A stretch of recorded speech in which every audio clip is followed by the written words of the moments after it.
So I want to start with this one fact. Every 2 minutes, the energy absorbed at the earth is equivalent to all the energy that we consume as mankind, including gasoline, anything that moves, anything that heats your home.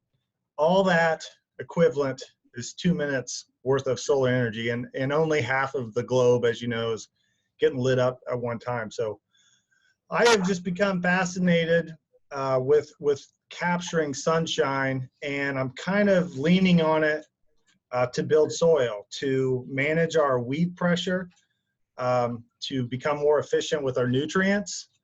So I'm going to give you a quick kind of overview of my motive, my projects right now, through some pictures, and then we'll kind of get into the details from there. So if you can go ahead one slide, please, Sarah.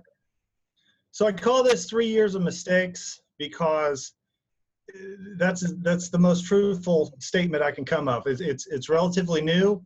I've actually started the wide row wheat a year before, but we couldn't get the beans in. But it's been 3 years of drastic changes from year to year. And most of how I learn is through observation. And it hasn't just been in 3 years. I've been kind of a plant dork or agronomy guy since I was in my diapers. My dad would just lock me in the sandbox, and I'd steal some corner beans out of the bin, and it kind of went from there. If you can go to the next slide. So before I came to the farm full-time, after college, I was in sales a year or two, and then I started a landscape contracting business here in town in Muncie. And this is just a picture of our farm, but this is kind of how I see growing plants. I see time and space, plant architecture. And when I was a landscaper, I really took a lot of pride in what I call living billboards. And instead of paying for advertisement in the yellow pages or anything like that, I found the most effective thing to do was to make a property as beautiful as possible via the curb appeal and also the flowers. So you look at this bed, it's just some old railroad ties, but there's a story here. You know, up front you have some petunias, but if you had rewinded back in March, we had some daffodils and crocuses up there and some pansies interseeded. We planted those petunias in there and then plucked them out of the way. Then you've got some salvias and some red ones, and then you got cannas in the back. So we're thinking about not only filling the void of different blooms at different times of the year, but also the size and shape of those plants to build this bouquet, if you will. And I don't know, being a dude, 38 years old, hard talking about flowers, but it was a big part of my success in that business. So go on to the next slide, please. And this is just the previous year, same sign. But if you look up front, those are marigolds. And you see two monster plants right there. So we took care of probably 30 different properties where we had to put a lot of these flowers out. And what I found economic-wise is I could buy these plants really cheap, way before anybody else, in these flats of 64 for about $6 or $7. And I risked planting them, you know, even if there was going to be some frost, and I would interplant them in these tulips and daffodils and actually protect them from frost. But the big benefit from that was not only the economics. If you look at those marigolds, they're huge. They got flowers all the way around. That's just 2 plants, maybe 7 total. So you've got just, you know, $1 or $2 of plants there. But by planting them really thin, they rooted in early, way before we would ever get any type of drought stress. So when other people were worrying about frost and placing the flowers in late May or June, these were already rooted in well. So it took out all the labor as far as watering these plants if we could get them established early. Just simple economics, but this kind of experimentation with, I mean, this is pretty much low population, really kind of made sense to me going to the farm. So next slide, please. So this is how I see shapes. You've got, this isn't my field. I don't even know where this is in the world. You can see some mountains behind. But you can see plant architecture here. On the left, you have our normal solid seeded small grains, probably 7.5-inch rows. And you see how that is harvesting the sun. Now you may say that is 100% sun capture. And that is correct. You've got a linear pattern tabletop of solar capture. You look at the picture on the right, lavender, I don't know how wide those rows are, probably 80 or 100 inches. But look at the plant architecture of the heads. It goes in a, I call it phi, or a little bit different than half circle. But you're basically at the ground floor, you've got a much smaller footprint than the top floor, and it's in a half circle. So that, I call that a force multiplier. And that will allow sun to infiltrate and maximize, kind of change how we can capture more sun throughout the entire year. Next slide, please. And this is the golden ratio. And I'm really intrigued with sunflowers. They will actually follow the sun throughout the course of the day. They'll start looking to the east, be at the west at the end of the day. But the C pattern is what we call phi, which is 1.618. And it's an irrational number, and it's a series of spirals that intertwine. And the plants have figured out through evolution how to maximize the total amount of seeds that it can pack in a specific area.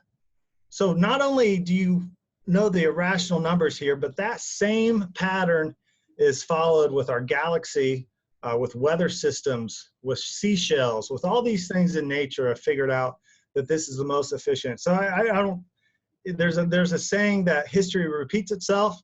That's true, but history repeats itself phi, meaning it comes back around, but it's learned something in the meantime. So it's a big spiral. And then also look at this shape. You see this big arch up top, and then you see how it tucks in. And that's a very efficient way to share the sun. Go to the next slide, please. So this is the second year of relay cropping. And what you're looking at here is trying to maximize and use offense as our best defense. So this is kind of where the ball really started rolling on the constant canopy. And what you're seeing, this is fall manure application. We have about 5 million gallons of manure annually, a lot of energy that we apply. And you know, about 60% of that, I call it flammable. You know, Darren Hefty says if you can, it's a smell of money. Well, it's actually the smell of lost money, that ammonium smell. So we're trying to plant seeds and develop a crop that's going to actually use that energy to actually manage its weeds and get into this wide row cropping system, relay cropping system, polycropping system, to try to just farm more efficiently. So you're seeing twin 37.5-inch wheat here, and then we seeded about 10 pounds of tillage radishes, and you can see how we've completely covered the ground floor. And we were pretty warm that fall. This is actually in December, probably mid-December, on a 45 or 50 degree day. And you can see them solar beans coming down. We're capturing sun when normally, most of the ground in our area is either brown or yellow with a living plant. And what I found is that energy in the manure makes those radishes grow much quicker. It makes the wheat multiply or tiller.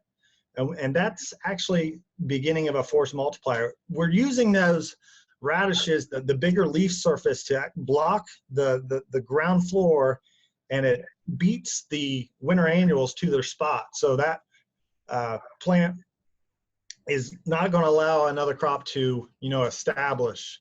But also, you've got 10 pounds of radish seed is a lot of minions to absorb that free ammonium. And there's kind of a catch and release system here where we're storing a lot of those nutrients in a plant. And when they're small, it takes several 15-degree mornings to actually kill those radishes.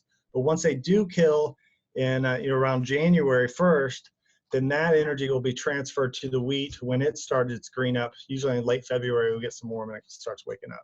So next slide, please. So we tried the same thing on the summer side. this year was 60-inch corn, real early corn, and the goal here was to come out and rotational graze. And we did the same thing except for pearl millet. That was a cover crop that we could use that could really excel if it was pretty hot. Opening these rows up is going to allow that June sun into that crop canopy. So it worked really well. It helped absorb, again, those nutrients and outcompete. This is ground that's had a lot of manure applications and real heavy weed pressure as far as butterprint, lamb's quarter, a lot of those weeds that you see in that kind of situation. And it did a fantastic job just growing these crops. And I was really surprised on how well the corn took off. And I'll talk about it later about this timing issue. We came in here at V6, again, 60-inch corn, broadcast this with some Pell lime. And we were trying to time this with an 86-day where the cover crop didn't get really big so it could pollinate and the cover crop wouldn't take too much sun or water during that time period. It worked out pretty well. Next slide, please. So this is that picture that we had 3 back, and this goes into what happened later on. So when you think back to that lavender and you saw these half circles, that's what we're trying to create with the wheat. So if you just talk about the wheat heads here, you had a 7.5-inch row, 37 inches apart, 30-inch gap. But that 7 inches is turned into about a 25 or 30-inch wide group of heads. And then you times that by 5, or slightly over half pi. So you times a coefficient of about 2 times 1.57, you're getting about 4 times as much wheat heads in that circumference. So we got about 75 bushel wheat in this 37.5-inch without any commercial fertilizer. And the cover crops really helped take that front end nitrogen and give that to the wheat for the multiplication for this type of plant architecture. And then we cross-planted soybeans in here. And we've changed that up a little bit, but it's still a great option. We use a 60-foot planter here, and we could run over the wheat before it gets too big and it completely recovers. But I really love this picture. This was actually on June 21st of that year. And on the longest day of the year, there's no better way to really leverage that long day than have a cropping system like that. And if you look to the side, I really like when you start looking off to the distance, you can see those big arches. So we're capturing sun both, in the middle of the day, in the morning, and in the afternoon, and widening that solar window is a big reason why we keep going wider to make both of these crops kind of flex. Go to the next slide, please. So this is a part of the initial thing that, I kind of learned this from being a landscaper, especially when I first started. I was actually mowing the yards, and we would show up the first time at a property, and if they had had a pet, then the grass would be 2 or 3 times taller in that area, and it's primitive, completely primitive. But I thought with 5 million gallons of manure, surely we can kind of figure out a system to exploit this fact. And this is it right here. This is how we lower our seeding costs substantially. So you're looking at a wheat plant, and this is probably in March, I believe. But that wheat plant has the potential at this point to produce 15 or 20 heads from one seed. And that, again, that's a function. The trigger initially is the fertility, and then it continues to trigger as it recognizes the space. So you get the trigger point, you put it in wide rows at low populations, and each one of these leaves will turn greener and greener and greener because they are viable. They serve a purpose, and you convert these tillers into heads. Go to the next slide, please. So we're trying to do that with both crops, and that's how we maximize this system as far as virtually eliminating, or not eliminating, but really lowering our input. So we're trying to, basically, Cliff Notes is we're trying to produce more revenue than corn. The cost of the seed of the corn and all these things, components, really add up. Even if you can leverage something like manure, especially fall manure, you have a lot of loss. So we're trying to leverage the plant flex of 2 different crops in 2 different seasons. So you go back to the landscaping, the wheat is like tulips or pansies or a spring crop. And then the summer annual is 3 or 4 months later, it's making up its mind on how much seed to produce. So really the beginning of that soybean plant is really important, building that foundation of later how much it's going to produce. So when you're looking at this plant, this is in our relay crop this year that had 60-inch wheat, and that is a soybean that has no competition. It's already triggered lower branches. So when you can produce 3 or 4 big trunks, tree trunks on there, then not only are you going to maximize total nodes on the main stem, but you can get 12, 13, 14 nodes on each branch. So you times that by 3 or 4, plus that, you start getting these really, vigorous bean plants that only require 80 or 100,000 plants to maximize yield. Next slide, please. So this is that same plant, maybe a week or so later, and that's 2 of my best friends there, Case and Bogey. But going back to that phi and solar angles, you can see how that wheat is spread out. So the reason why an oak tree or a wheat plant or anything like that by itself, when it has space, is going to grow like that is because of relativity. I mean, that plant is going to grow to a point to where it can grab sun. So the opposite happens if you start stuffing these relay crops together. They're going to search for sun and grow, and you're going to have plants similar to minute bull with 5-foot legs and not a good foundation. So you've got 60-inch wheat that was planted with the manure tank, an ultra-low seeding population, and 20-inch, 40-inch soybeans. So your 20 is in the center here. You've got about 10 or 12 inches to the edge of that wheat. And then you've got a 40-inch gap here for our combine traffic and solar corridor for later. And we'll get into the importance of the solar corridor here in a little bit. Next slide, please. So we're trying to basically on all of our new projects is to create these angles. And this was the first attempt of growing both corn and soybeans together. And we could use the same setup with combine as far as managing traffic as 20-inch soybeans between 60-inch 86-day corn. And there's Case again. So the new light, especially, you got to think about be the plant, be the ball. If the sun comes up at 7:30 in the morning, by 9 o'clock, these beans are getting light, and they're probably only shaved a half hour towards the end of the day. So that new light is here in the center where Case is, and that soybean will have plenty of light to keep it happy. The next slide, please. But this is what's great about Twitter and social media and going to events like this is you meet new people. And I don't have this guy's name written down, but he is starting this 100 at 100 club with this schematic in mind. And I think it's brilliant. And we'll go to a video why I think this is a good idea here in a little bit. But basically, he's trying to trigger multiple ears on the corn.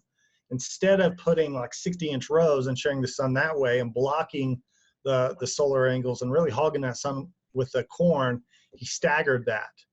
So he's trying to get an equidistant space between these plants to empower that plant all the way around instead of just on its sides. So we're going to do a little study with that this year with corn and soybeans, and I'd like to try a lot of things in the garden on a little smaller scale with all kinds of different species, because I really think this has some clout. And what's cool is he's got a patent with precision planting on, and just, I think anybody could do it with a finger pickup, just blanking, most of the pickups and just planting one. And he's basically doing the same thing as when people are planting in twin rows, the diamond pattern, figuring that out. It can be scaled. And I think, go back, I think what's really interesting in this is if I don't know if you go with soybeans, you could put some kind of low-growing legume as well that could maybe supplement that nitrogen-loving crop with nitrogen out of the air. And using that technology of the skip planting, maybe you put enough starter there to get it going, give it a competitive advantage, and then it can live off, a clover or something like. It's really interesting, the options here, and it might really be valuable on some, some lower productivity ground where you really want to reduce costs down to nothing. All right, go ahead. So here's the point of it all. There's there's a family. That's my wife, Courtney, and Case, and Liam. Now they are 4 and 2, and that's Bogey in the back. And we just do a lot of outside living. They spend a lot of time in the fields with me. Go ahead to the next one. And we had a field day this past year where we harvested this relay crop live here at my house. We had a 17 variety trial of both wheat and non-wheat soybeans, and we invited the public. We had to move the date, which stunk. We got a big rain on the day. But we still had a pretty good turnout, and I want to invite everybody in this room, and I'll announce that we're going to have another one here upcoming this summer. We're going to have a band, and we're going to play golf, where it's going to be a real good time. But it was great to put that on, and great seeing the boys out there. Next slide, please. So there's my marketing crew. Go ahead, next one. So I got the other kind of love of my life is golf, and I've actually built a golf course at my house, kind of a synergistic 15-acre, and I'm hoping that my boys will get a longer attention span than a few minutes and battle each other in the backyard, and hopefully they'll be able to beat me here in a few years, but got my fingers crossed there. Next slide. Yeah, Liam loves corn, and kind of a interlude into, we've got a lot of pigs that love corn too. Go to the next slide. And this is what's happened. And, you know, I'm taking less value in these soil tests as we start going down the soil health road. But the point is that we have a huge distribution problem with livestock anymore. And, you know, I don't know whose specific fault it is, but we just can't build barns at any different sites. It's really hard to find a new group of neighbors that are going to be okay with that idea. So what's happening is these buildings are being built in the same spot. The manure needs to be going to new fields, but you know, it ends up being more convenient to keep applying. So we've got about 1,500 acres, about half of what we farm, with elevated phosphorus levels. If you see that middle line there, that's our P-test. And you see all triple digits. You see some 200 or 300, and we're really starting to get close to where regulation's going to come in when you start going into 300 or 400. So we have the fertility there. We honestly don't need any manure on this ground. So a lot of this research is figuring out a way to extremely lower our rate to leverage that ambient soil test level to get the biology going, to, you know, kind of make all these nutrients more plain available, and then logistically move that down the road, which is a lot easier once we lower the rates. Next slide, please. So this is really blurry. It's kind of blown up from a smaller photo. But see those lines right there? That's the same field that I showed you way back with the wheat and radishes. And without those cover crops in there, then that plant doesn't have a real good ability to capture that banded manure. But that's in the middle of winter, that's snow, and you can see how much more growth we got in that pattern. That's drag lined in an angle, 24-inch spacing. Next slide, please. So this is this spring here at my house, and we tried to capture that, and I'll show you some pictures here in a little bit. And this is, you know, mid to late April. We had an extremely ice cold spring. But you can see that color difference. That is these manure strips. And that was part of the reason why we actually seeded the wheat with the manure tank, was to really lower these rates and efficiently uptake and start this plant multiplication, you know, process. Next slide, please. So here's the difference. And in the this is that same field. The plant on the left is just a dug up 7.5-inch wheat plant planted at 1.6 million, which is kind of the normal standard rate. And the one on the right, I was planting about 250K. We did 2 different trials this year. One was 18 pounds, one was 25 pounds. So the 18 was actually about 180K. So you're talking about 1/10 to 1/6 of the seeding rate. So of course we're not shooting for the same yield. This is all about contribution margin and looking at all our costs and see how we can come up with a system that maximizes profitability. But you're seeing on the right, you've seen all the tillers that is triggering. And I call this Duggar wheat, 19 kids and counting. And you know, just look at that. Look at all the things on the side. All of them are searching for sunlight. And if you provide that sunlight to that plants, that's when the magic happens. Next slide. Okay, so this is just a picture of my dog, but you can see how we're really sharing the sun here. And it's really important if we're wanting to grow actually better summer annual crops in relay, not just, you know, trying to stuff into crops and whatever happens, happens. These are very vigorous plants. You can see all the wheat heads there on the left. And then you can see how our beans got taller than the wheat. And I was really stressed out about actually pulling this off, especially when you advertise it online and 100 people were going to see you really screw up. There was a little bit of anxiety there. But you can see my dog did not shrink. Those wheats, or that bean plant's about 2 foot tall. And what's really cool is you can see there's barely even a strip of wheat there. The soybeans actually push up against that wheat and overcrowd it to grab sunlight. So you're expediting canopy closure here by 3 or 4 weeks. So on all these systems that people talk about at your conference, you know, especially with cover crops or relay cropping or anything like that, you have to adjust your inputs to the system. So as far as our weed pressure, it's going to go way down if we can expedite canopy closure with fall cover crops and a quicker canopy the next year.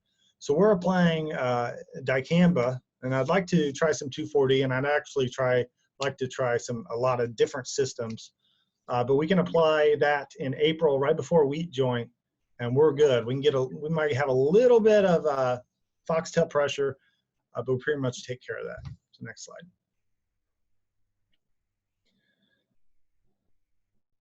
Go ahead, talk about it. Okay.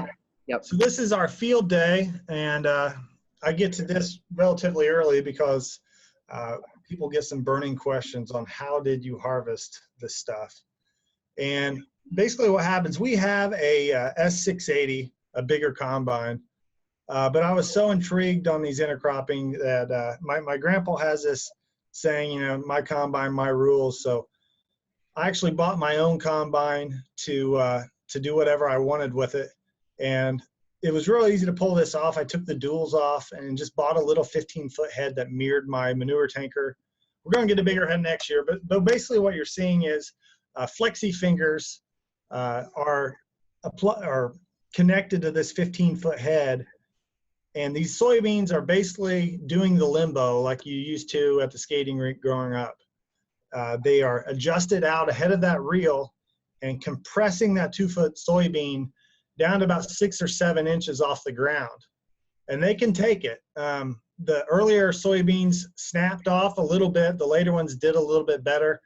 But we really pushed the limits here and got away with it pretty well. But we're just bringing those wheat heads in. Now the wheat only made 32, but I call it a net negative cost compared to making a phone call and hiring the drag line. This ground did not need a big amounts of nutrients. There's plenty of nutrients in the ground. They're charging a penny a gallon and can minimally put on 5,000 gallons. So you're at $50. We can apply this ourselves for $10 or $15, and we're using $8 or $10 worth of wheat seed. And that's running solely off of that manure. And it's having all these benefits of lower weed pressure and solar corridors and water management. And we'll get into all that here in a little bit. So thank you. So this is what's left after harvest. And I cheated a little bit here. This is where the tires are. And 2 out of 3 rows got that compression from the tires. And I'd really like to make that happen on all the rows, you know, if we go to 30 or 40 foot, because we're actually increasing reflection. The sun, especially really high in the sky, late June, early July.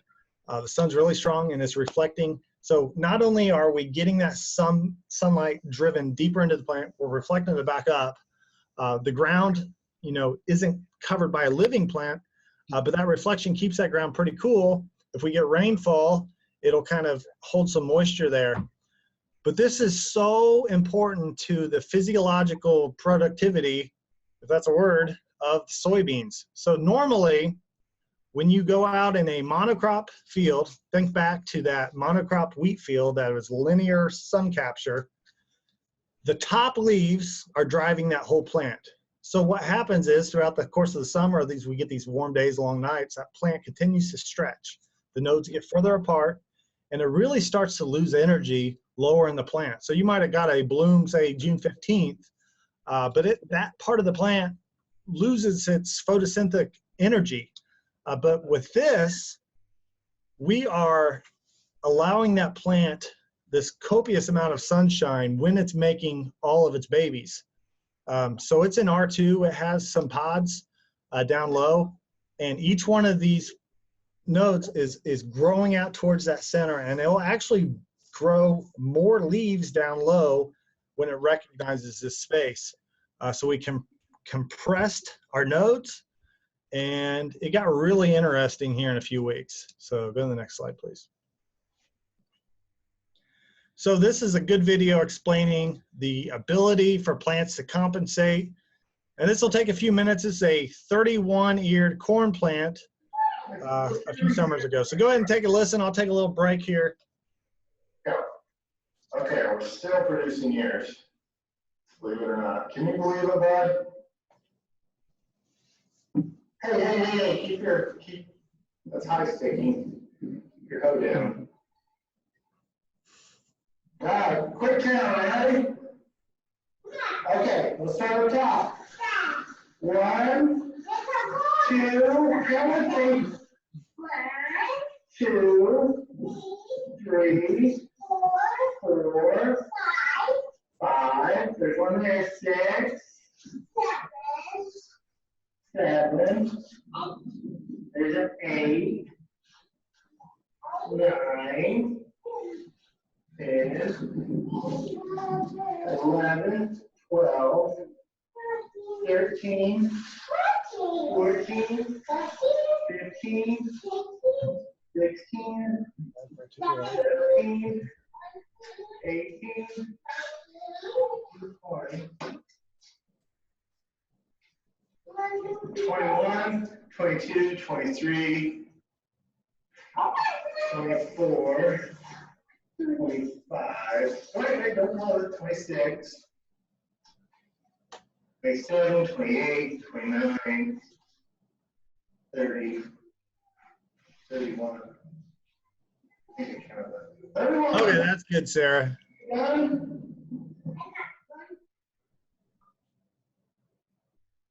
Okay, so 31 ears.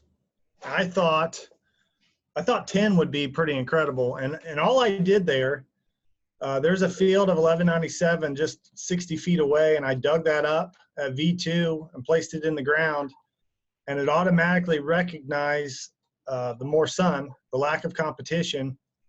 It triggered tillers or sucker plant, started growing, and then I noticed that there was corn growing in all the nodes. Those were ears, and it started on the main plant. So every node got a ear, and then the ears recognized that space and started growing leaves on the ears. So then another ear started growing on every node, and you saw all of that stuff down at the bottom. That was all of those leaves, all that energy, 31 ears. Now, we ran out of the male donor. There's only so much to go around, so about 12 ears actually had grain on it, but it really demonstrated the ability for plants. They have brains, they recognize, and everything in nature is a product of its environment. So knowing that, how can we trigger these plants to do that on a field scale?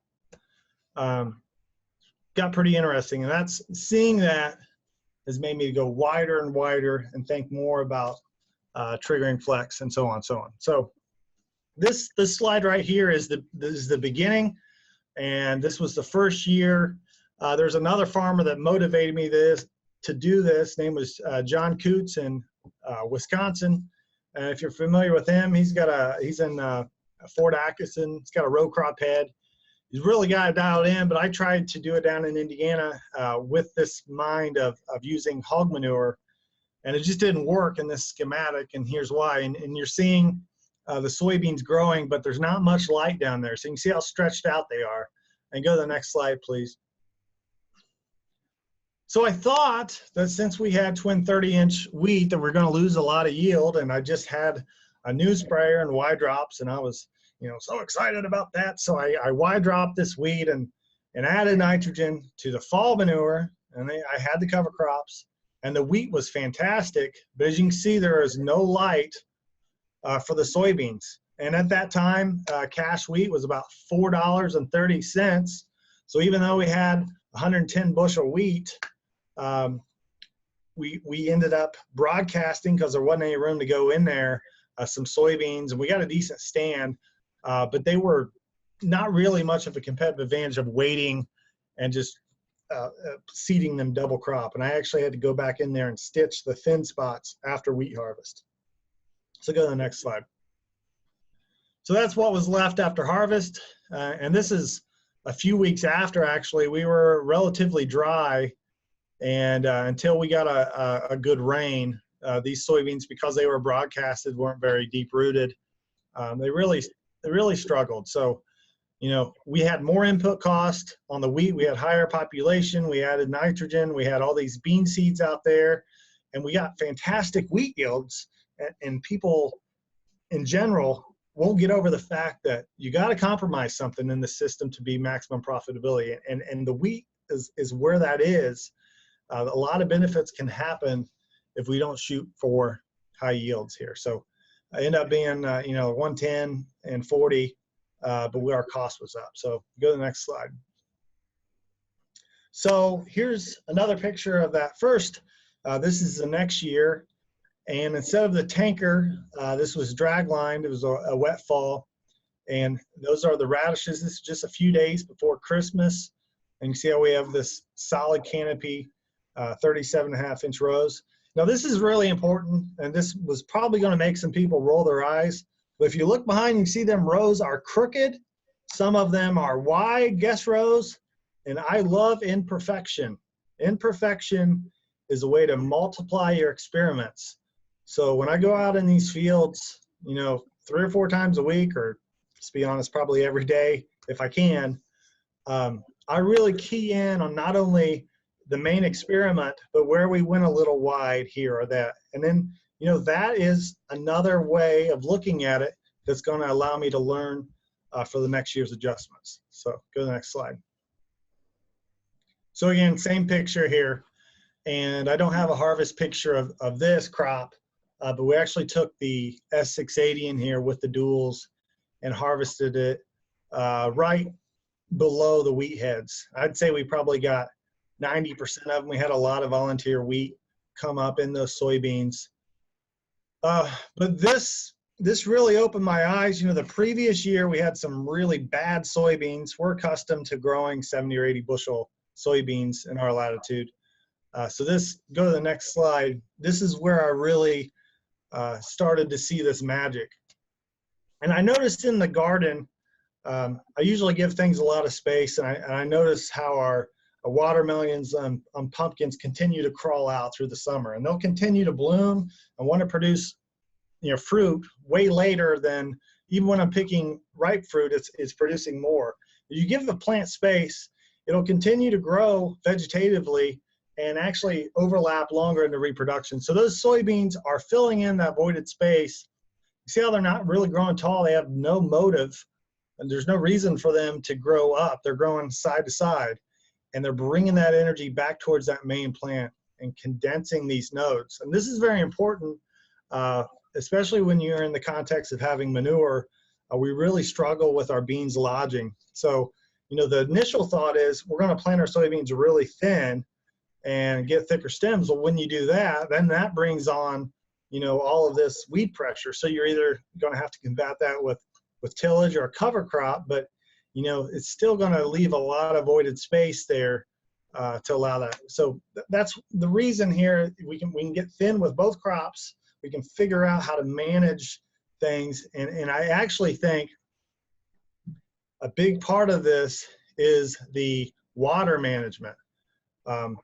So if you look at our water on a supply and demand chart throughout the course of the year, you know, we're always waiting. You know, we get excited in April when it hasn't rained in a week, but the ground's still pretty saturated and wet. We really struggle to find that window to plant. And then we start getting these heavy rain events. The wheat does a fantastic job, and this is a dimmer, this is a spectrum. If we can figure out to where we have low population, wider rows, we take some of that water out, but we don't take it all. We leave plenty, but we kind of equilibrium that supply and demand chart. So we have tons of supply in April and May, but we're trying to, you know, start our cash crop in a terrible environment. It's like having a baby in Baghdad, if you will. We're trying to start this plant off, and we're getting all these heavy rains. We're combining, and this is a great way to get a better environment for better roots. Oh, go to the next slide, please. So this was the result we had. We did strips across the field after inrows, and these soybeans made in the low 60s. So yield-wise, we had a lot of precipitation that year. This turned out to be a big success. I think the combine traffic and some of the damage maybe hurt that a little bit, but we had some monster plants. These soybeans were actually planted March 16th, and it was actually too cold for the disc to penetrate. I had to wait till the next afternoon after a couple rounds. So ice cold. You know, it's hard to make this statement, but I never really care too much about the soil temperature. When you're early, plants can compensate more often. So even if we lose 30 or 40% of them, the bloom to me is more important. And you can see the amount of fruit that we had in these plants. And the plants are going back to that corn or the wheat, they're going to compensate based on their spatial competition. So these beans had a lot of pods, a lot of bigger beans, and it worked out pretty well. So next slide, please. So there's a picture of it maturing. And here's another observation from Reigai. I talk about those new leaves that are created when it's filling in that space. So you get a lot of pods in each node that come on later. So it's not just a one chance where you bring so many pods. If it has all that energy, then it'll actually convert blooms and pods later. So maturity, you'll have, you can see this node up here on the left, that's about an 8 bean node there. You've got 2 green ones, a couple mature ones, and 2 in between. So you widen the reproductive window of the entire plant. And that's really important, not only from a total node perspective, total pod perspective, but also bean size, driving bigger beans down low. That was a big problem we had this year in our monocrops. As we got later, when we harvested, we really noticed that the smaller beans in the sample, and I think that contributed to the really warm May. Our beans got really vegetative and shaded down low, and we just ran out of energy lower in the plant. So this is kind of a play to energize that whole plant. Next slide, please. So this is what we came up with as far as an efficient way to grow wheat. And we just didn't take much time. This is just some scrap iron. And that is a Gandy box that holds maybe 120 pounds of wheat. And we're basically just running that into a deflection plate. So if you look there at the bottom, this is just all trial and error in the shop. They don't even all match up, but that drops right onto a deflection plate. I made a little triangle, and I diverted that seed to go right into the top of that disc blade. Go to the next slide, and you'll see it in action. Is this the video?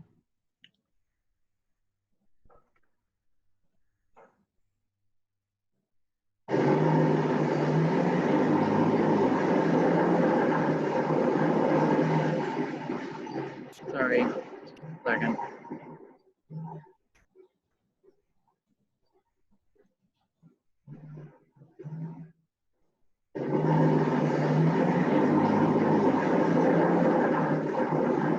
You can see that?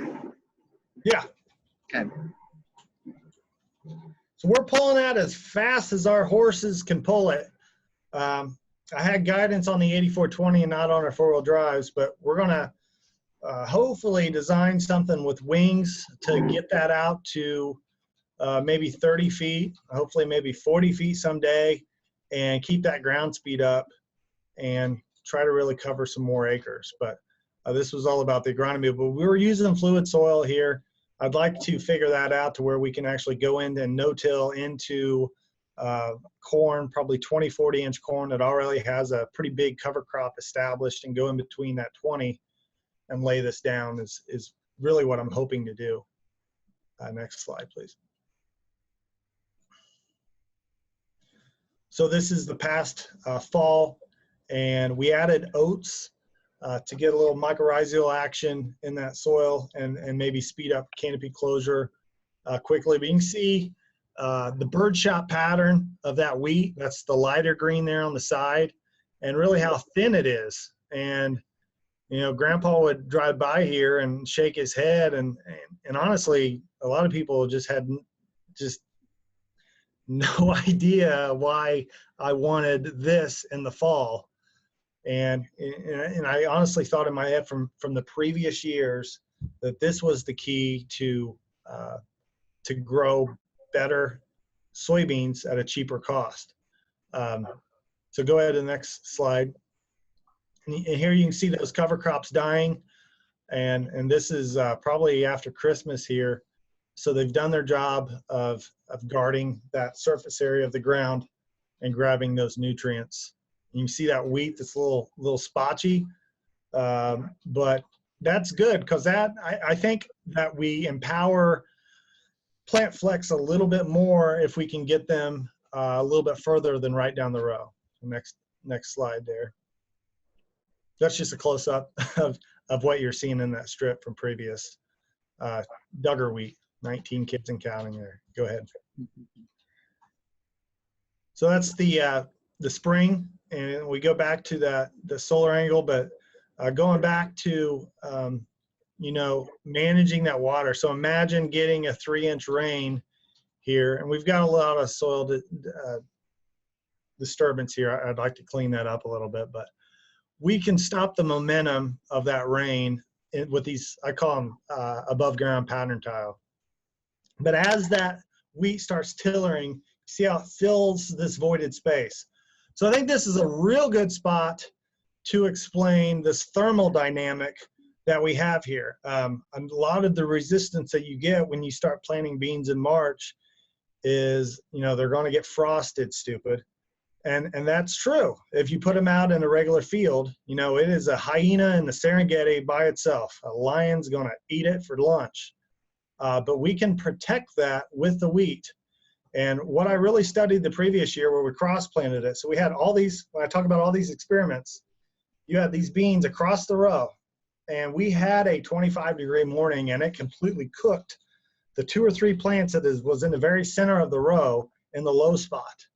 But the plants that were closer to the wheat were fine. So you're going to have all these different thermal dynamics as you go horizontally across here throughout different times of the day. So the center is going to be the warmest at 1 or 2 in the afternoon, lagging a little bit from the top, and then it's going to get cooler when we get cool. The wheat is a lot more steady in its temperature, but it's a living plant. So when you get down to 25 degrees, that is the temperature on your phone, that is at 2 meters or right at your nose level for most men. And the temperature down low is an algorithm, is an agronomic algorithm. So if we're going to plant our soybeans early, per se, if it's going to get warm enough for that soybean to germinate, to get out of the ground, to open up its cotyledon, for that fluffy leaf to come out, that's when it can be killed with a frost. Then in that same time period, the soil has absorbed heat, the wheat has grown, especially when it has manure underneath it, and that wheat has grown outward, and it somewhat protects that soybean plant and just warms it up a few degrees to get you through those couple mornings that might get cold, you know, when that high pressure is coming in. So that really helps And I can add up all these things on how we can get a little more aggressive for our soybeans. So next thing here. So here's, look up front, there's a picture from the other angle, and you can see how that solar angles are getting down to the soybeans. We're not starving anything for sunlight. But you look to the right, that's just through time what happens, and you see how those beans actually raised above that. And then the magic happens with the pruning. So I think even if you say, hey, I don't want to mess with wheat, you know, wheat's not popular in Iowa, I'm a rye guy, you know, I think we could do the same thing with a rope crimping system. With our soybeans, we can get a lot of these same benefits that I'm talking about. But I really feel like this schematic right here, you know, going off on a tangent on this golden ratio, 1 + 1 = 2, 2 + 1 = 3. I really like the wide double row because if you start getting something a little bit taller than wheat, you know, you start going rye, you're really going to block your solar angles in the morning and night, and your beans are going to get a little bit leggy. So I really like this wide rows in wide rows to empower this. But I think a guy could easily come in here and crimp down some rye, you know, after anthesis, and that might be, you know, June 10th in your area, and get some of these benefits. So next slide, please. So this is when I really like it, because I can put it on Twitter and get a lot of likes and retweets. It's just a beautiful creation of having something yellow and something green. But you're seeing how, you know, where is weeds going to grow here? There's not really a spot for them to grow. But both, you know, I think both of these plants are helping each other out. Now, I don't think the beans are really helping weed out. There might be a little bit of nitrogen there it's supplying during grain fill. Or, you know, I think it might be the soybean's best friend. Next slide. So just another picture of wheat and soybeans here as it continues to rise. But if you look down, you can start to see them heads. Even though we probably didn't have as many heads, the wheat didn't get nearly as big as I wanted because we were extremely ice cold in the fall after planting. We planted it late, and ice cold April. But what heads we did get were very big. We had some pretty big seed size as well. So we made the most of that time and space. And again, that time and space is really, that's what all this is about. And, you know, if you sell Christmas trees, you're not going to sell much Christmas trees in March and April, May and June, July, August. You're going to sell a lot of them, you know, between the day after Thanksgiving and the 1st of December. So it's real important to say, okay, what's the most I can come out of this space? So it's a big framework here, is you have something that's at the end of its life cycle on something that is at the beginning of its reproductive life cycle, and how can we time this so they aren't really interfering with each other. Next slide. Here's just a picture of the solid wheat in the front and the picture of this relay crop in the back. So we had 17 different varieties across from a 2.8 to a 4.8. Most of our beans around our area are 3.2, 3.4, 3.6. Some people plant some 3.8s and 3.9s. So as we went, you know, into the 4.0s and beyond, we had 7 Group 4s. They all went over 100 bushels, except for the 40 T84s were a bushel or 2 short. But we actually had inverse this year. It was pretty interesting. Our early monocrop soybeans were our best compared to our full, and then our full season relay cropping were better. And I think it's all of this sun play that I talked about earlier. Next slide, please. So not only did we have the plot, we had a much bigger field that we did, and these were 31A22s. They were a little bit shorter, and we were kind of down the combine in here. We had quite a bit of volunteer wheat that kind of sped up harvest. But, you know, you can look at it 2 different ways. You can say, hey, you didn't harvest 5 bushel of wheat, or you can say, hey, you established a cover crop for 5 times $5, you know. We had a really beautiful carpet here that we striped nice when we combined the beans. We had a 6 bushel advantage on these beans compared to the mono beans. We had a 5 acre strip to the side of it, and it performed better. Next slide, please.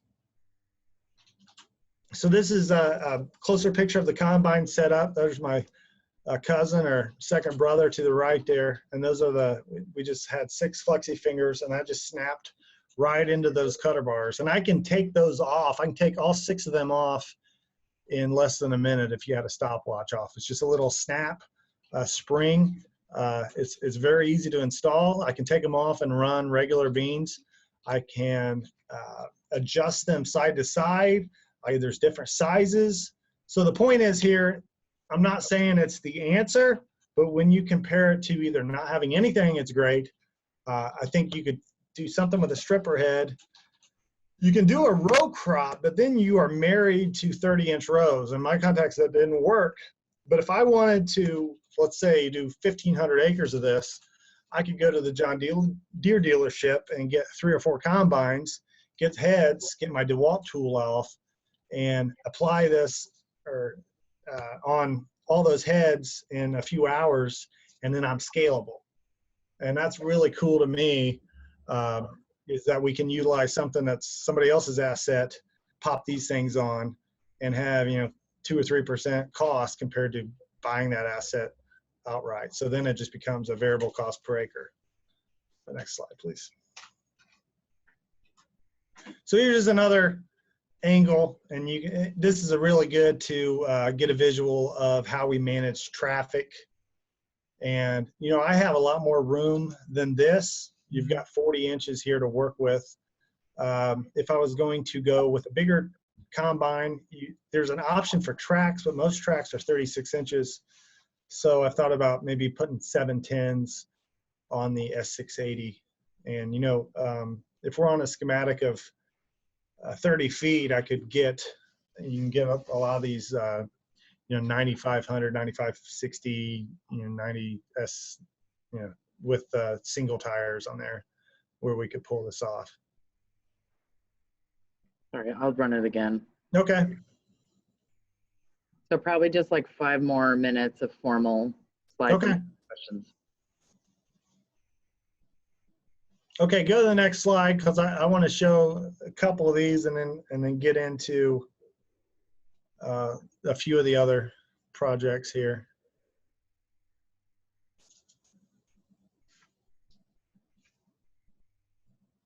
So I wanted to show this. This is the 4/8.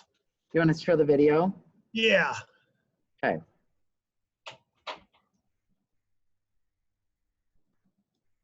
And these beans end up making 106. The beans to the left were 107. The ones left of that were 108 point something.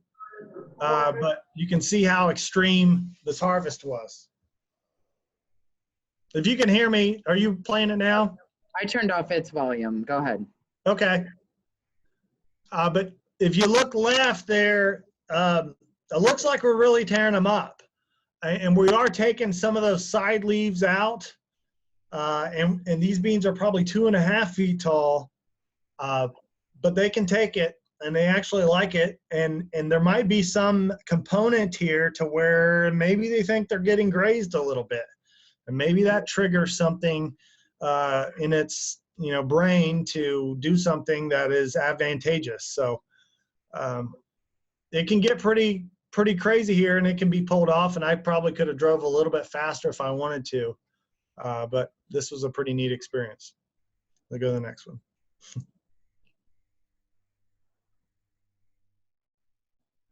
So to the right there is the corn and soybeans, and then to the right there is the corn and cover crop there. All done with the same schematic and same head and same flexi finger. Go to the next one, please. So there's a picture. That's just the next day after harvest. And you can see how tore up they were on the previous and how healthy they look now. They got rid of the residue.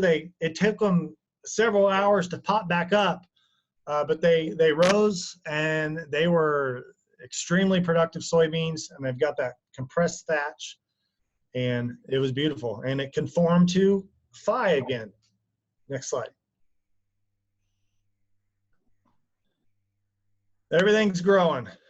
Next slide. You can see that sun hitting them lower leaves and how they're going out and they're loving that they're getting sun. And you see them new leaves. It's pretty neat. They're small, but they're bringing energy back. Next slide. So if we're pressed for time, we don't have to show this. I don't know if you can skip through the back, but it really shows the soil structure we're getting here and all the biology. The worms love decomposing things. So you've got your cover crops in the spring, spur-on worms. You got your wheat decomposing, and you've got that manure injection, and you'll find all these soybean roots intermingled here, and it works pretty well. Next slide. Whoa. Hold on. Hopefully we get, so real quickly, this is about a 26, 28 noded soybean plant, and you can see the bend. That's where the harvest flexi finger bent that over, and you can see how compressed those nodes are. So if you go out in your regular field, as the soybean goes through rapid growth, those nodes get further and further apart. This actually finds, when you supply that sunlight, it actually gets closer, and you see that spot. And that's really how we push these yields. It has this fertility, but it's not going towards vegetation and competing with it doesn't matter if it's wheat, if it's a bean, or if it's a weed.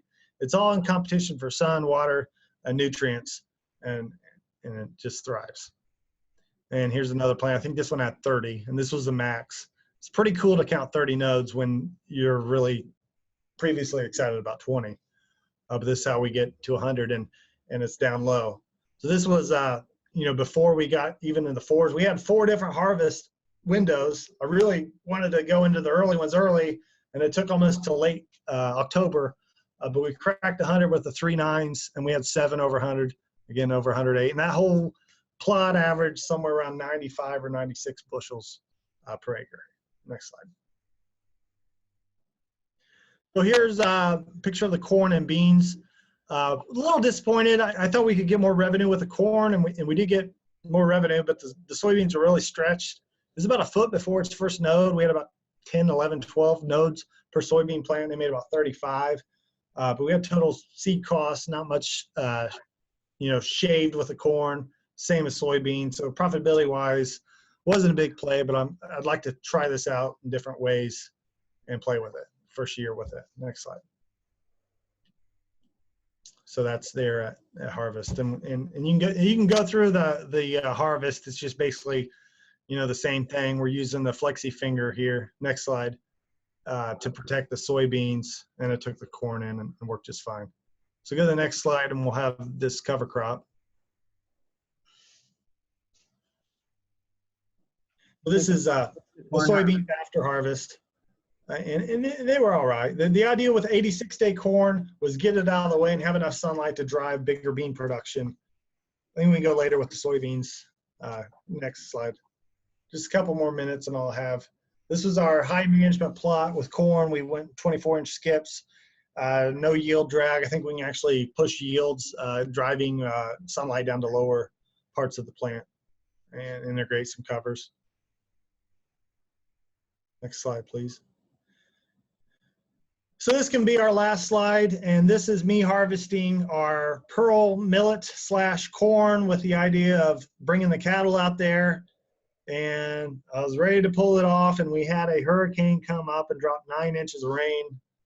And just because it wasn't a established pasture with roots, we were just going to just mutilate, compact the soil. So we ended up bailing it, but we have tremendous biomass here. Hold on. I better stop that video or that's gonna do. Do you want to show this? Yeah, sure. We can just end it with that.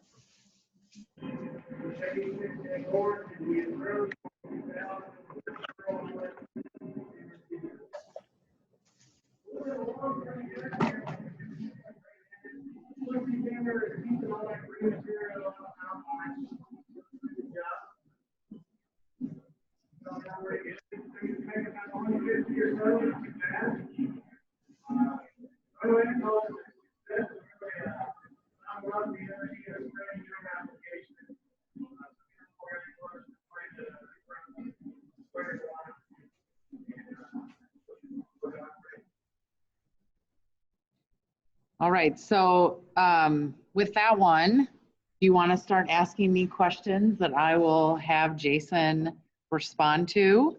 And I'll just put up your last slide on your presentation. What are some questions we have? Margaret? What's your herbicide program, Jason? So on the soybeans, we're applying a full rate of extend, and we really have to scout and get that right before joint. I'm really excited about Enlist because it's labeled for boot, which would give us maybe another 2 or 3 weeks. So we're going to do some trials of both with both seeds and different timings. But it's really important in my opinion, to plant before we apply that herbicide, and we really preserve that top layer of residual. There is some residual there as we explore this full rate that can buy us time. So we're killing the henbit, and then we're buying 3 or 4 weeks depending on growing degree units and rainfall. And by then, when we pull that backed up shortstop, we've got crop canopy, and then we're good. So that's before grandma puts her tomato plants out and all that stuff. So it's a little bit easier to manage. Who's next?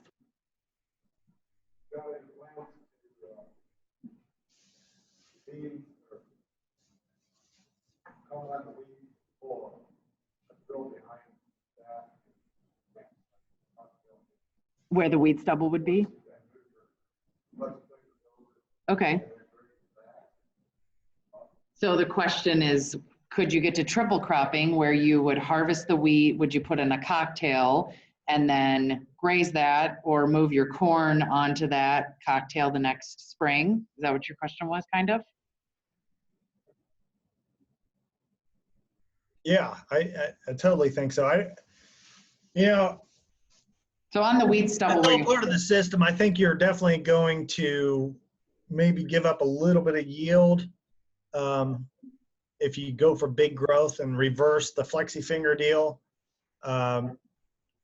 I don't think you can protect it and get down to the ground to get all the soybeans. So I definitely think you can, embrace the volunteer wheat, plant an earlier soybean, and then broadcast something at leaf drop or right before leaf drop.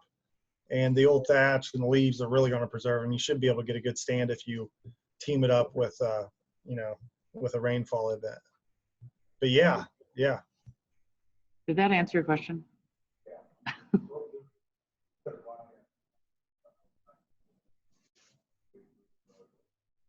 Yeah, so instead of broadcasting, he was just thinking, could he go in and drill in between the rows where the wheat was? Yeah, you could. Said it's going to get pretty furry. You got to combine the beans 3 or 4 inches off the ground, so you're going to give it a pretty good haircut if you're. I think it's, I don't know. Could you put the Flexi finger over that row, over the cover crop when you come back through to harvest the beans? Yeah, I think you could. You're going to have. It's going to be, a little bit more difficult. So you have some rocks and stuff like that, and you could definitely probably pull it off. So the Flexi finger works really good because the wheat is taller, where you're suggesting when you would be doing the beans on the ground with it, just pick up rocks. Yeah. Yeah. You could do it. It can adjust up, but it is, government plastic, if you will. Uncle Eddie, it's not going to bulldoze through things. So what did you say then? I think probably a better design would be something like some of these other farmers are doing with actually a fixed poly deal. Okay, that's exactly what he just said. Yeah. Okay, great. Okay, what's another question? Yes, Jeremy.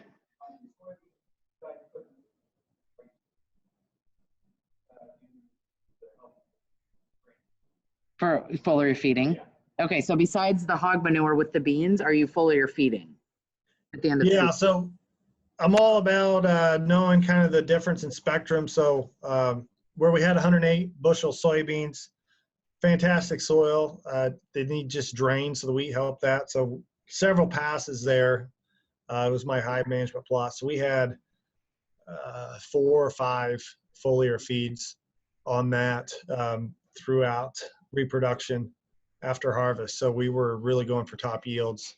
The Plain Jane plot, we just had 1 there, and we had 71 bushel beans versus 96 average. So definitely not as good soil. I don't get too into the foliar feeds as a generally throughout all of our acres. I kind of pick our better, more productive soils. I think that's where the return on our investment is, and kind of really play off of the weather. If we have a real healthy plant with good rainfall, I'll do some extra things. But as far as generally believing in something, just do it on the growth stage.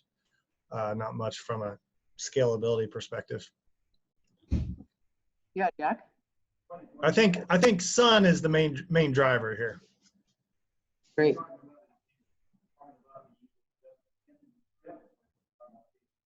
Oh, including the wheat and the beans together. Yeah. So just clarification on when you're reporting yields, are you talking about the yield combination of beans and wheat together, or just beans and just wheat? Just beans, just wheat. Those are the best beans they beat. Oh, I see what you mean. Sorry, Jack's question was actually, are you talking about yield of just the strip or the field average? Field average. Okay. Yeah, here. And let me tell you a tangent about that. And that's why I did that 31-eared plant. The plant doesn't really care about seeding rate. It's all sun capture. So it's very elastic. The solar cordage are elastic. Crop Flex is elastic. Imagine 2 gas stations across the street. If one raises its price 10 cents compared to the other, everyone's going to get gas on the other side. It's an extremely elastic economic situation. Crops work the same way. So we can omit rows, omit a lot of seed, and you might only lose a few bushels. And in certain contexts where you have a lot of fertility, you actually increase yield because we get better plant structure. So a lot of people have it in their heads, you need 15-inch soybeans and all this, but white mold, vegetative soybeans, sometimes, especially this pruning play, I think we can actually increase our yield substantially, a lot more economically with some of these skip rows and relay cropping. But it all goes back to both crops not recognizing that competition and not recognizing any sun that's being robbed from them. So that's why we really like the beans and wheat. It's different time periods in the growing season, a big time period compared to trying to stuff them together in the summer. Am I making sense? Yeah. Okay, I have another question. Yeah.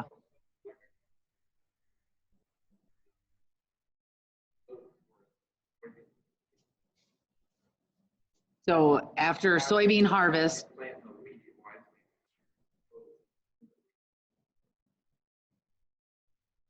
sorry, I'm not understanding. Okay, so he's planting the wheat in the fall. Oh, you say he doesn't have a fall cover crop before he goes to beans. Oh yeah, okay. So in between your wheat skips, why don't you put like a fall oat cover crop before you would put beans there the next spring? You're doing a radish oat cover crop. We're going to corn. No, so when you establish your winter wheat in the fall, you have with the radishes and oats. So he's doing radishes and oats in between the wheat. Yeah. Okay. And what I'd really like to try is some type of clover as well, and try to get it big. And I'd really, I like the corn, but if I could really get a clover established maybe the previous spring in corn and wide row corn, and really get a nice vigorous cover crop, rhizomious cover crop, like clover or alfalfa. Then Dan DeSutter in Western Indiana, he's getting into organic corn, and he's actually compact disking alfalfa, extremely shallow, just to cut the stolons. So you are doing some tillage, but it's more of a mechanical kill of the stolons, but you still kind of have a canopy down low. And I'm wondering if I can design some kind of compact disc in rows with some kind of seed pusher downer and just kind of cut up that rhizomius cover crop, get that going, and maybe keep some of it alive, but have enough canopy stitch shut to organically scale that up. Little thought there, if that made sense. Mm-hmm. But a lot of that stuff takes time to manifest, to depend on it for, so that's a big part of this intercropping. If we can share the sun, then maybe we can establish long-term perennials in between there and maybe tick them off for a little bit, but have enough time in the growing season for them to raise vigor and do some really interesting things. Great. Okay, another question, Will. What's the timing? Oh, what time of the year are you seeding the oats and radish in between the wheat, and how are you seeding it? So we're doing this after corn. Our fly-free date is September 28th. This past year we had 103-day corn, and then we got wet. I didn't get it planted as early as I wanted, but in general, we're planting our wheat late October because if we plant it really early, the ammonium will make it grow knee-high. So we're getting our radishes and oats along with pale lime seeded after. This past year was drag-lined again. After it dried off, we broadcast it with pale lime and worked it in about 2 inches deep. It's hard to get tillage out of a manure situation from a leveling and mixing standpoint, but that's how we're broadcasting it. And we get a little bit better canopy closure that way. But then you delay. But like I said, I would like to interseed it in corn. Just haven't got there yet. I'd like to have a really big cover crop already there when I take the corn off. And then I would manure strip till down the old 2 corn rows in that 2040 schematic. Okay, what's another question? We have about 10 minutes left. Yeah, here, Kelly. How is the manure going on, and what time of the year are you putting the manure on? You saw that video. That's really what I want to do in the future. It's right below the wheat, so we're planting the wheat right above the manure. Anytime in October, and I think we can go into November if the ground's dry. It's not really a big deal to get a bunch of growth. But yeah, we're cutting our rates down. I'd like to get it down to 1,000 or 1,500 gallon. That's not enough nutrients to run a crop, but there's plenty in the soil. If we get this biology and living roots going, it's going to unlock all this previous, but it's going to be enough energy to start this plant multiplication process. Yeah. The other reason I want to go real low is I don't want an acidic, low pH area. Since we're taking off units and going all the way out to 60s, we go real low, have the plant uptake that, and I get a lower pH area and get a real stratified horizontal, system and kind of screw that up. So like falling number?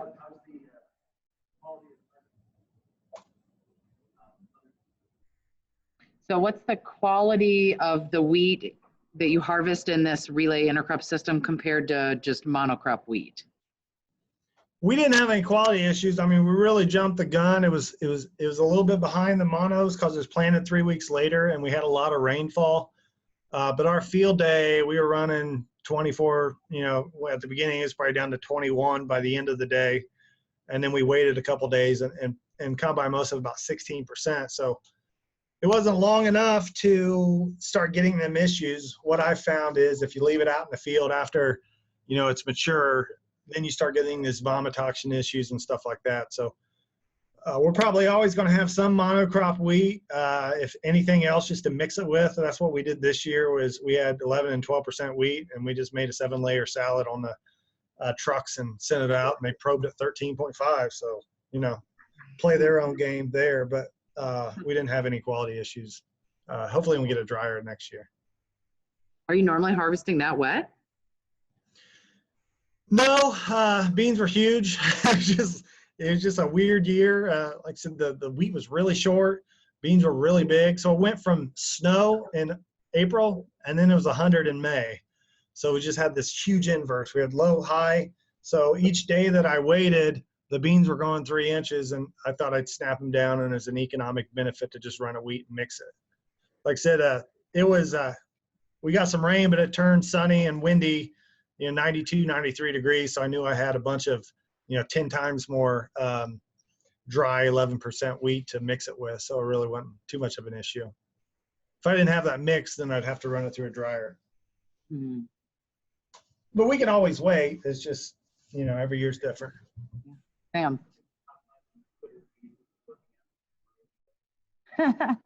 So who on your Twitter feed who do you follow to get more ideas from Twitter?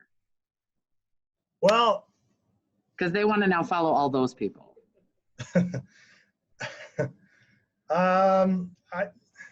I don't really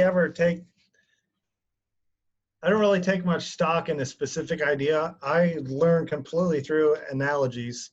And even if it's, a lot of times I learn on vacation. I love to go to different countries, and I saw a fig tree last spring break, and I watched it eat another. I don't know if you've ever seen that plant, but I don't even listen to the radio anymore. I'm just always thinking, and a lot of times I learn really off the wall things. It might be baseball or football or something like that. I know that doesn't make much sense, but I think everything's interconnected. Sounds like you fit right in right here. Okay, what's another question? Are you spraying a fungicide on the wheat? No. Here's the thing. The wheat is just, it just does my dirty job. So I don't really care what it makes. We're going to go for higher yields this year. We drilled it in a wider row, but if I apply fungicides and keep it alive 2 days longer, then it's probably going to have somewhat of a negative effect on my soybeans, and it's probably going to be a little bit wetter. So when you gain from Paul, you rob from Peter, if you will. So we're trying to just take out all the costs. I mean, every drip drop cost. So it's just poop, wheat, and then that will drive lower input cost on the soybeans. So again, I think the spatial having 60 inches, we get plenty of airflow to make that happen. It's just a matter of when it gets ripe, you better be harvesting it and not leaving it out in the field. Oh yeah, sorry, here.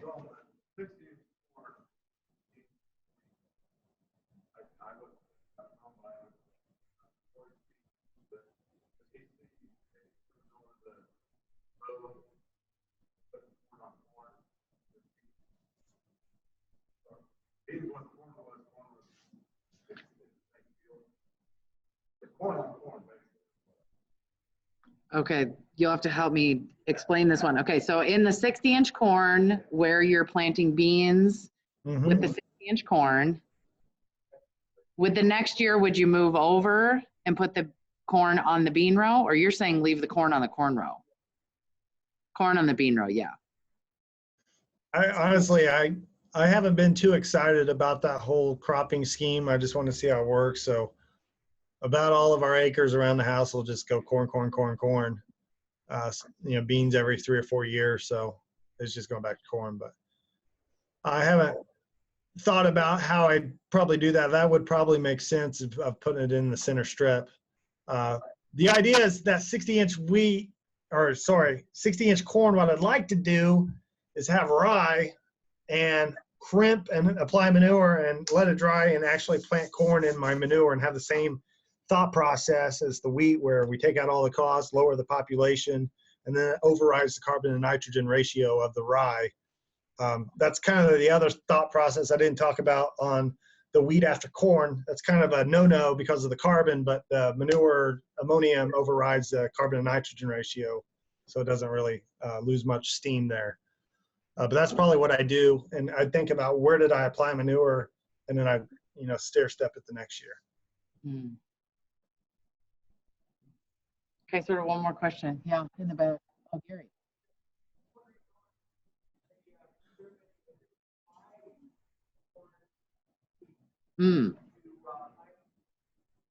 Are you experimenting with different varieties of corn, beans, and wheat to sort of fine tune the system? Yeah, I wish I had more time. I wish I really didn't even have to farm the other 3,000 acres. I wish I could just do this all the time, but I kind of run out of time. That's why we did all the varieties in the beans this past year, but we're going to try a lot of different species this year. And yeah, we'll mix it up as many cross experiments as we can, because there definitely is a big relationship in maturity. Great. Like I said, each day that they're running together, if it's starting to really affect the other crop, then anything you gain isn't really gain. Okay, last question here. I couldn't hear you. What did you say? What would be the takeaways? So if somebody was organic, what could they steal from your ideas? How would they change things? What do you think? Well, I think, you know, organically, you got to think a little bit more about growth speed and maybe higher rates. But my big takeaway is think of a bouncer at the front of a club. That's your wheat. If you got it thick enough, then you're not going to get weed pressure in that strip. So I would think organically, the great thing about that is that strip's taken care of, and it also is going to draw moisture out of the ground to help your other crop be more even. So if you notice those drones, you can't get to 108 bushel soybeans without really damn good soybeans all the way down. And this thinking spectrum in wide rows, it kind of keeps both plants healthier, which is really important when you're trying to control weeds. A lot of your weed problems are going to be, or we got too much big rain and you lost kind of your crop canopy. So, you know, put that aspect, layering in the cover crops, maybe a long-term, a perennial in there, and then maybe you plant your beans a lot later and try to get them in the ground or up and going, you know, in 4 or 5 days with a thicker seeding rate, you know, to cover that ground. But I've also thought about cultivating. I can take my 40-20 and put 12-inch tires in there and go in between the bean row and cultivate between the bean row, and then maybe put one shank between the bean and the wheat. So the wheat is taking care of that specific location. I cultivate both of them, and then I get to canopy closure, and I'm probably pretty good. A lot of options. Oh, okay, one last question. Okay, Mark. Is there any difference with orientation? Oh yeah, what about orientation of the rows, north-south versus east-west? We've had inrows. We haven't really noticed much. The relativity of that becomes less and less as we go to 60s. I think if you're, you know, trying to do this in 15 or 20 or even twin 30s, it's probably going to be a little bit more important. And probably the best thing to do would be going towards Wisconsin from me in an angle to catch the southern, maybe mid-afternoon sun. But Dave Hula says that he gets more yield east-west and north-south. You know, I don't know, but it doesn't make much of a difference if you're only blocking an hour or so in the morning and night. It's not going to be that important. Great. Well, let's thank Jason for being with us today.